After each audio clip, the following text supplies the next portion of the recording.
それじゃあ集中特訓1日目始めようか。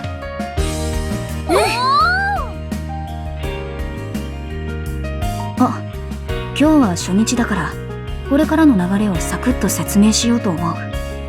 みんなも分かってると思うけど、ライブ本番は約1ヶ月後。ここに向けて練習していくわけだけど、今日から2週間はミクたちとのパート練習でそれぞれの楽器の技術レベルを上げていって、残りの2週間で全体練習をして本番までに精度を高めたいと思う。で、1日の流れなんだけど、朝は毎日こうやって集まって軽い報告会をやって、その後は各自パート練習。終わったら夜は自由解散にしようと思ってるよ。基本的におしゃべりは最低限にして練習に集中するって感じだね。その方が集中が切れなくて良さそうだな。集中特訓っぽいしね。そうすると2週間後までは報告会以外はずっと各自で練習で、3週目の頭が次にみんなで合わせるときってことだよね。そこでみんながパート練習でどれだけ上達したかがわかるってことか。いっぱい修行した仲間たちが強くなって再会する。前にお兄ちゃんに貸してもらった漫画みたいで、なんかワクワクしてきちゃった。さきちゃんったら。さきのそういうところ大物だと思うけど、次のライブは絶対に失敗できないから、そのことは忘れないでね。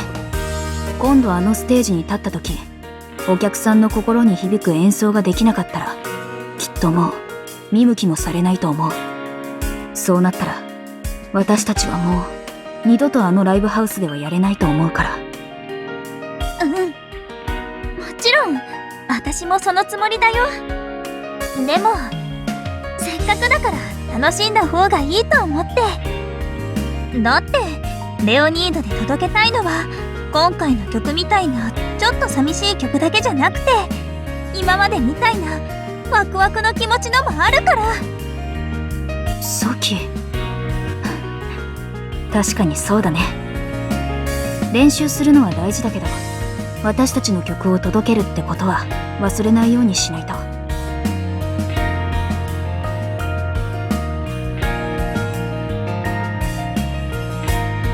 じゃあ早速練習に入っていこうか。その前に私たちからも一ついいかな。どうしたの？昨日話をもらった後、私たちの方でも今回の集中特訓をどうやってやるか考えてみたんだ。それで1対1でやるのはいいと思うんだけど、せっかくなら日替わりで交代していこうと思って。日替わりって一つのパートをみんなから教えてもらえるってこと？その方がそれぞれの持ち味に触れられて視野が広がるかもしれないでしょ。それはそうだけど、ただでさえ贅沢プランだったのに高級黒毛和牛とカニ食べ放題付き特大サービスプランになっちゃったよ。その例えはよくわからないけど、でも本当にいいんですか？みんなも毎日担当が変わるのは大変なんじゃないかって思うんですけど。みんながこれだけ一生懸命なんだから、私たちもそれに応えないとね。私は楽しそうだから大賛成。そっか、本当にありがとう。では集中特訓1日目頑張るぞー。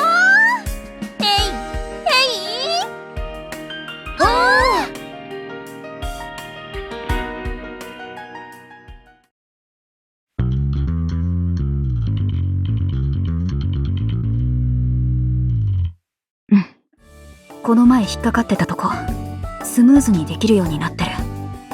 でもこれで大丈夫か見てもらいたいな。今日担当してくれるのは誰なんだろう。まあいっか。来るまで練習してよ。やらなきゃいけないことはたくさんあるし、本番までに完璧に仕上げて、絶対にお客さんの胸を打つ演奏をしなくちゃ。やろう。ここの弾き方、やっぱ違うな。曲の雰囲気に合ってない。こんなところでつまずいてるようじゃ、あのライブハウスのお客さんに響く演奏はできないな。もっとこの曲にふさわしい音にしないと。ここだけじゃない、今まで弾けてたと思うフレーズももう一度見直して。カイトさん、いつの間に。続けて。え？演奏。俺のことは気にしなくていいから。はい。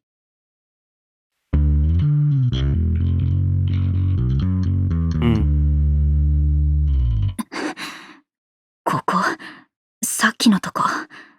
やっぱり何回やっても音の雰囲気が違う。曲のテンションを考えたらもっと寂しげな音になる気がするけど、私の弾き方じゃ強すぎる。でもこれ以上弱めたら音自体の存在感が。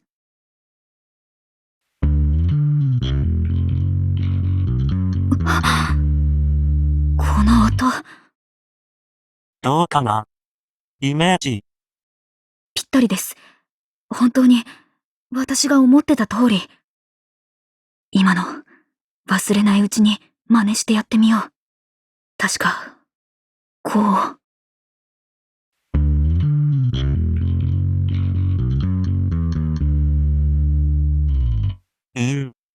いいね。近づいた。でもさっきのカイトさんにはまだ届いてない。もう一回。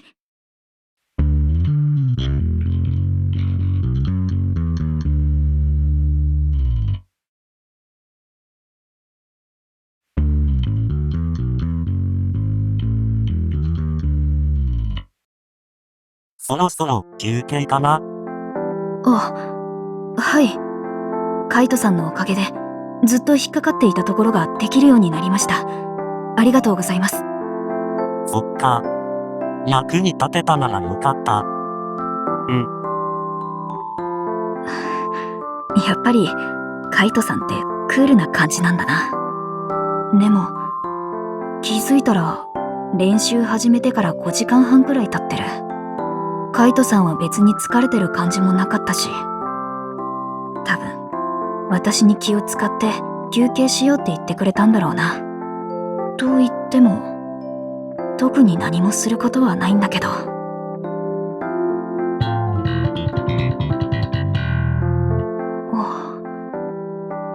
カイトさんのベースの音、なんか心地いいな。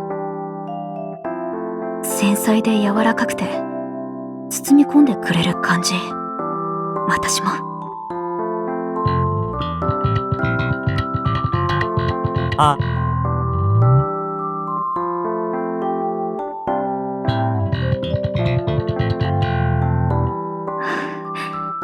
いいな。ベース同士で合わせることなんてめったにないし。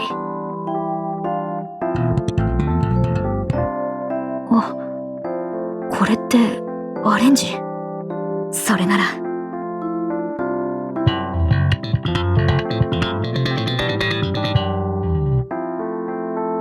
休憩の間にみんなの様子見ちゃおうかなって思ってこっそり来たけど、しほちとカイトにいい感じだね。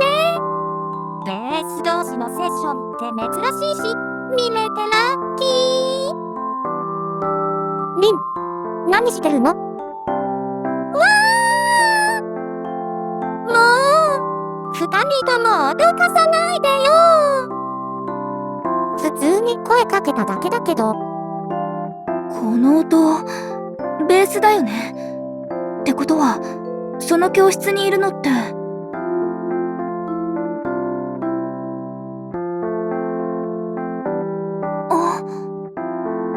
二人ともとっても楽しそうだね。それに思いっきりやれててよかった。ああ。二人も一緒に見たってことは、共犯だよ。別に、見ちゃいけないって決まりはないと思うけど。っていうか、リンは今日さきの担当でしょ？まさか、サボってるわけじゃないよね。あ、そうだった。サボってるわけじゃないけど、もうそろそろ休憩終わる時間だ。さっきのとこ戻んなきゃ。じゃあね、二人とも。もう、大丈夫なのかな？あんな感じで。ミク、私たちも戻って練習しよう。さっき休憩しようって言ったばっかりじゃん。そうだけど、志保の音聞いてたら、休んでる場合じゃないなって。あれだけ上手い志保が全力でやってるんだもん。それなら、私も走り続けなくちゃ。一か。わかった。じゃ、私もとことん付き合うよ。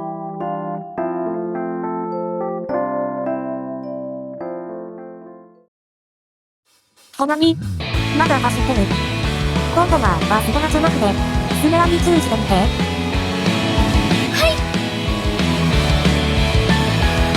さっきはここに感情を入れすぎてる節があるわね。曲に思い入れがあるのがわかるし、悪いことじゃないんだけど、キーボードがピアノとはリズムが違うから、ピアノみたいに一人で弾くときは気にしなくてもいいけれど、今は、みんなに合わせることを意識して演奏してみて。わかりました。いつかは、花火きのパートに入ると、崩れる感じあるかもな。多分、気持ちが急いでるんだと思うけど、落ち着いて、一つのもう丁寧になるといいと思うよ。確かにそうかも。もう一回やらせて。もうこんな時間なのに、まだみんなの練習してる音が聞こえる。こうやって聞いてると、ただの不協和音だけど、なんか、心地いいな。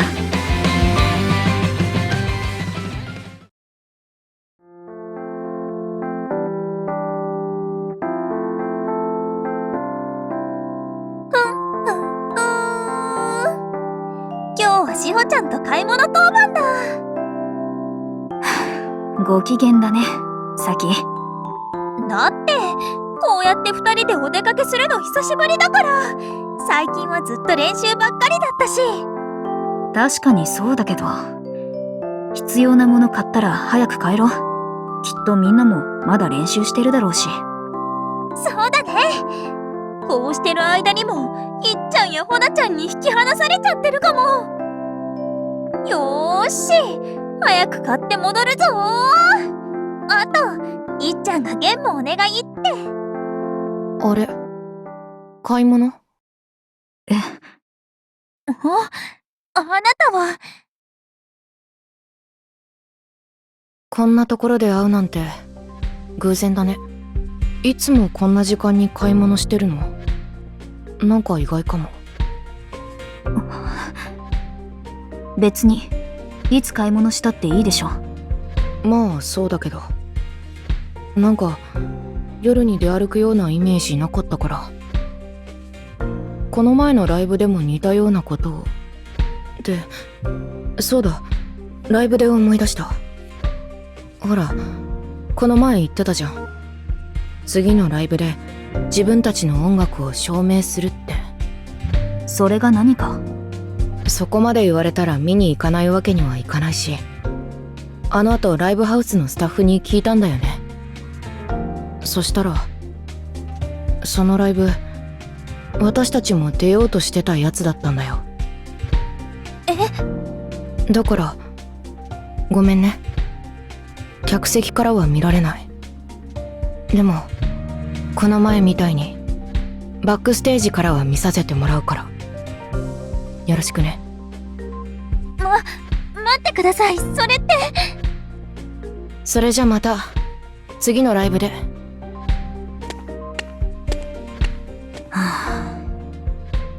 あの人、言いたいことだけ言ってすぐいなくなるね。サキ？ごめんね、ぼーっとしちゃって。サクさんたちとまた同じステージに出れるなんて思わなかったから、ちょっとびっくりしちゃった。これはライブ当日までますます気を抜けなくなっちゃいましたな。それはそうだけど、サキ、もしかして